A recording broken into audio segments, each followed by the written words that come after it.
on the show flats in the tower blocks, and there's the West Reservoir Centre over there. So there's Peter with David Attenborough, and there's Peter and Elaine at the East Reservoir on that occasion. So it was a very, very long campaign. We did a huge amount of endurance. How am I doing for time? I'm doing okay, surprisingly. Right, next. No, wait, right. I'm sorry, I dragged this image off the internet, so it's not great. Roland and Claire Muldoon. I think in many ways this is the most fantastic campaign of all. Fantastic in how utterly improbable the outcome was when it started. Now, the Empire had been a palace of varieties, an important palace of varieties. Marie Lloyd appeared there, often, good Hackney girl who lived round the corner in Graham Road. But it was let go. It was a TV studio. I think it was Take Your Pick that was filmed there, and then it became a bingo hall, and it was being left to rack and ruin. And there was talk about pulling it down and making a car park to serve the shoppers of Mayor Street. In 1986, a group whom Roland described as a secret bunch of middle-class property owners, that's the Hackney Society to you and me, made a fuss when Mecca took down the terracotta domes outside the entrance, which you could see there today. They took them down because they were dangerous, and the cheapest thing was just to take them down. The Hackney Society made a fuss, and they were forced to put them back again. And Mecca's minds were concentrated that if you own a 2-star building, which isn't actually making any real money as a bingo hall, that's expensive. And word got about that Mecca might be willing to sell. Now, Roland, in the meanwhile, was the actor manager of a group called CAST. Cartoon Archetypal. Can't read my notes. Can anyone remember what CAST stands for? Thank you. Slogan, yeah. Cartoon archetypical slogan theatre. And they were a cheerful, impoverished Brechtian group going round with plays written by Roland and team, such as Cutting Us to Shreds, which was cuts for short, and Heads You Win, Tails We Lose. You know, so they were a highly political theatre, living in a cheerfully precarious world of uncertain funding and small venues and tiny audiences.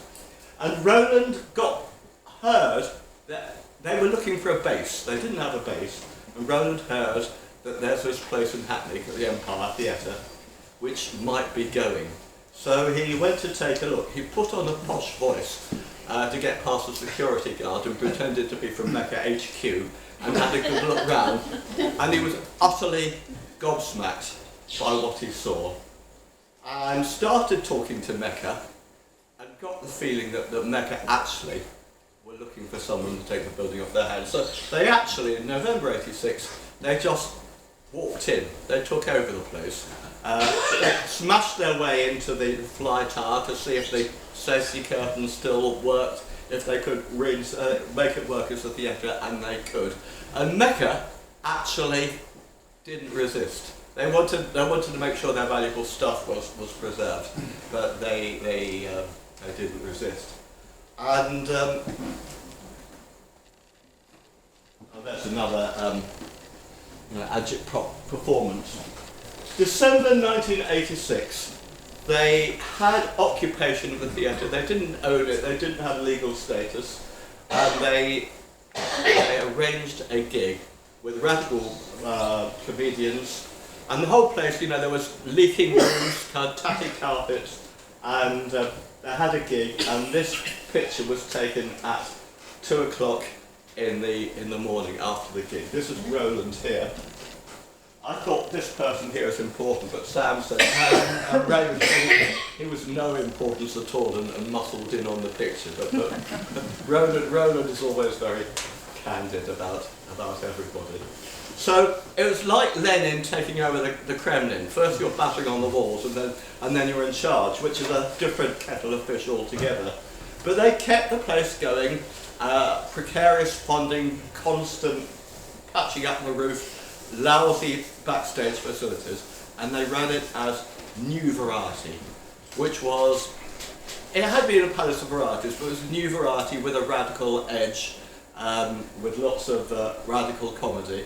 And they also had some old-fashioned act, like Ken Dodd, whom I had the pleasure of seeing at Hackney Empire, and the Beverly Sisters, and Frankie Vaughan. I had to put this up. I went to see Frankie Vaughan, and it was full of screaming white-haired ladies. And he had a wonderful insinuating way of connecting with the audience, so everybody thought his smiles were just for them.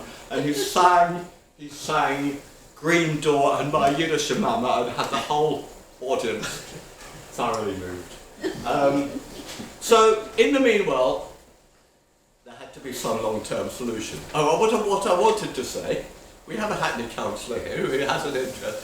Hackney Council was basically bitterly hostile to Roland. He wasn't the kind of person that you could do business with. He had no wish to be the kind of person you could do business with. So he rubbed up the councillors and the officers the wrong way, and vice versa. But you know, they had to get some kind of solution. There was one small window. Hackney had a lot of leaders in the 1980s, all for a short period, and Andrew Puddifat was leader for a year or so, and he actually got the Empire, and he managed to get 250,000, which is what Mecca were prepared to take for the building to be taken off their hands. The real affront was there were no conditions, you know, and you can just imagine how that annoyed the people. So along comes the National Lottery, which was a game changer, except as Roland complained, people like Covent Garden hoovered up a huge amount of the money in early days. And Hackney came up with something called the Cultural Quarter. And across the road was Ocean Music Venue. Disclosure, I had the misfortune to act as trustee of Ocean for some time. I resigned in a huff, as I've resigned from most things I've been on, with good reason. And that was the horse that Hackney Council were backing. They owned the building, they appointed the project officer, they drove the whole thing. And there was a regeneration body called Renacy, and nothing was too much trouble for Ocean. And the Ocean people knew how to behave as good boys from the arts funding bureaucrats. And Roland made no attempt whatsoever. Anyway, both the Ocean and the Empire put in for lottery bids. The Empire did get a small grant to put together a bid, and they put in a bid for £27 million. Roland was warned, and I have this from inside information, you're aiming too high, you should aim a little lower, but that wasn't Roland's style. So Ocean got its money, with the enthusiastic support of Hackney Council, came back for a whole lot more and went bust, and the Empire got nothing. So then they'd used all their funding on the initial bid. They had to scrape around to get funding for a new bid. Griff Rhys-Jones was the indefatigable support, and incredibly the crag-faced Alan Sugar, who was raised in Upper Clapton, came up with £1.3 million, you know, and he's not known as being all that generous, but that's the power of persuasion, I suppose. And they put in a new bid, £15 million, and got it. Empire closed. The refurbishment was a disaster, as it usually is. The contractor went bust, as they usually do. But eventually they reopened in 2004, and Roland and team were back in charge with a restored theatre. Roland, and I should have said this at an earlier stage, Roland strongly wanted to connect with Hackney audiences. The new, younger, middle-class people, and he had people like the young Paul Merton, Julian Clary, and the black community.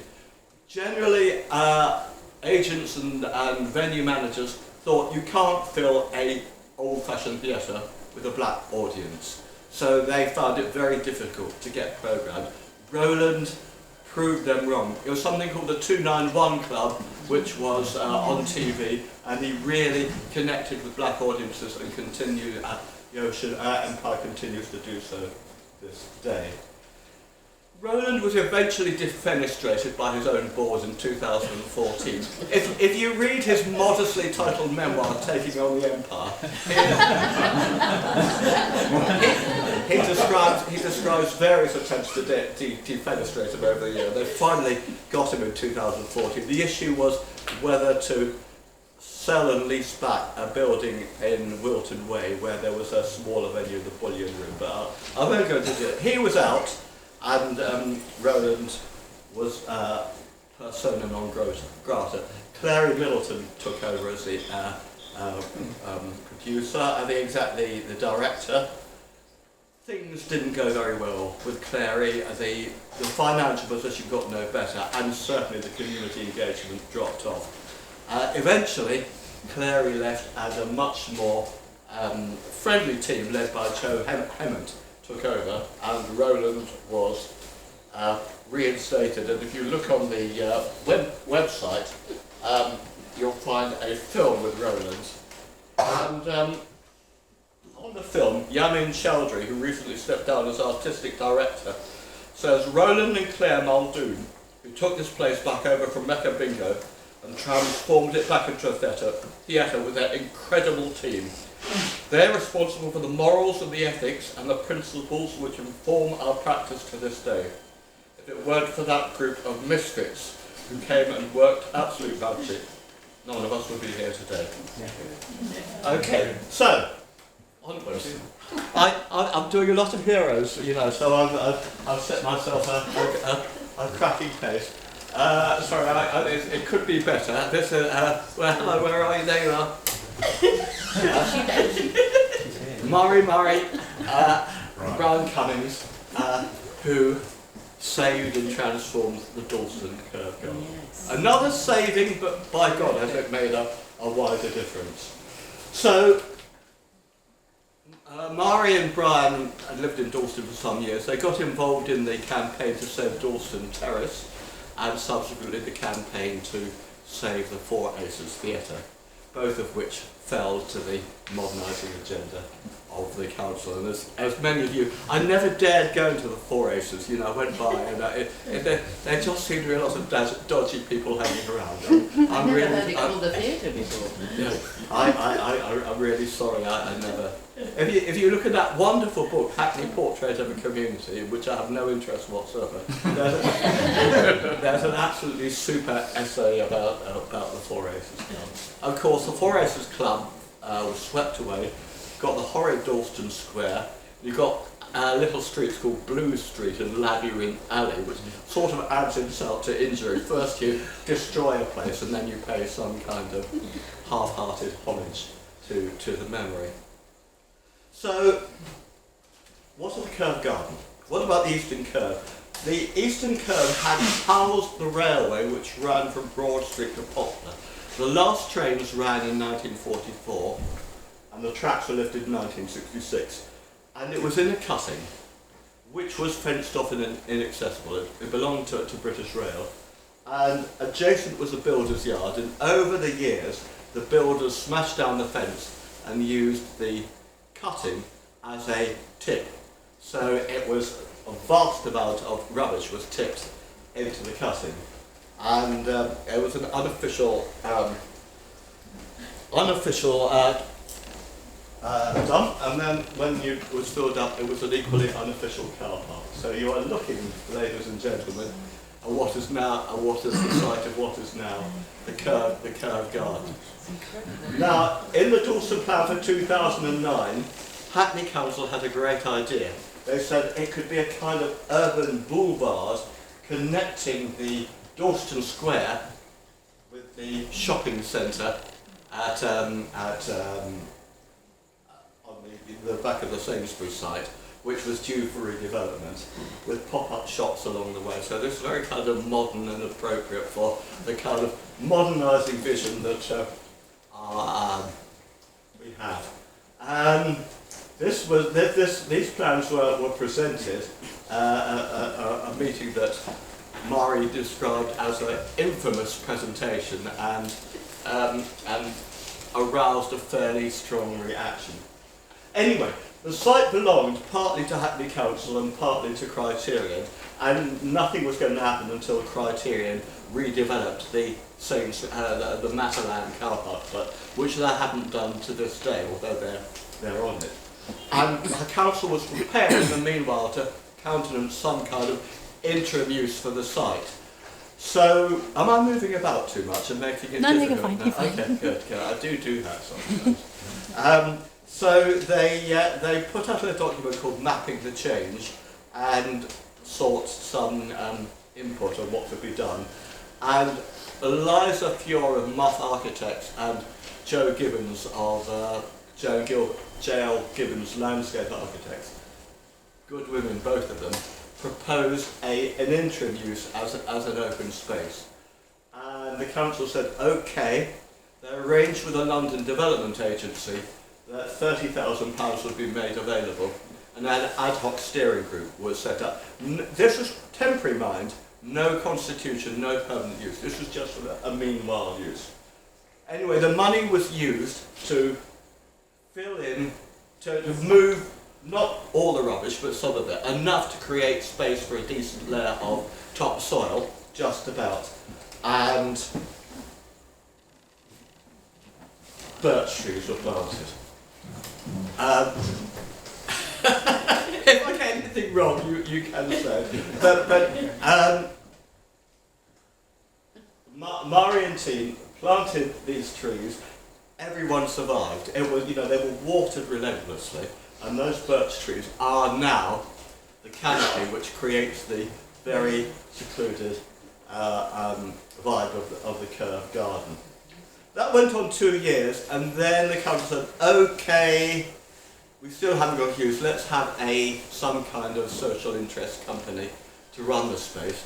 So Murray and Brown set about all the stuff that you have to do, applications, constitutions of a social company, business plans and so forth, all the kind of stuff you have to do when you're trying to raise money, except they weren't actually asking for any money. They had come to the conclusion that with a cafe and a very tight, low overhead operation, they could just about make it work with a cafe funding the event. And remember, if you go there, you don't have to buy a drink if you go to the Curved Garden, but remember next time if you go that that's the income from the cafe is what keeps it going. So there it was to start with, and there's another early picture. So things went on, the birch trees grew, people came in, and Murray's plan was not to campaign immediately for permanent use, but to make the case. The more people came in, the more plantings, the stronger case of keeping the Curved Garden as a permanent feature. And then in 2017, the council threw in another squib, the Dalston it was a Dalston Area Action Plan in 2009, it was a Dalston Plan in 2017, which basically resurrected this urban boulevard, connected boulevard idea, with no regard for what was going on there in the meanwhile. So now's the time for the campaigning mode. The mechanics of the consultation was such that the council did have to respond to letters of representation, and 2,000 of them came in. Also, at that time, there was a mayoral campaign going on, and Phil Glanville was kind of berated on every other doorstep. What are you going to do about the Curved Garden?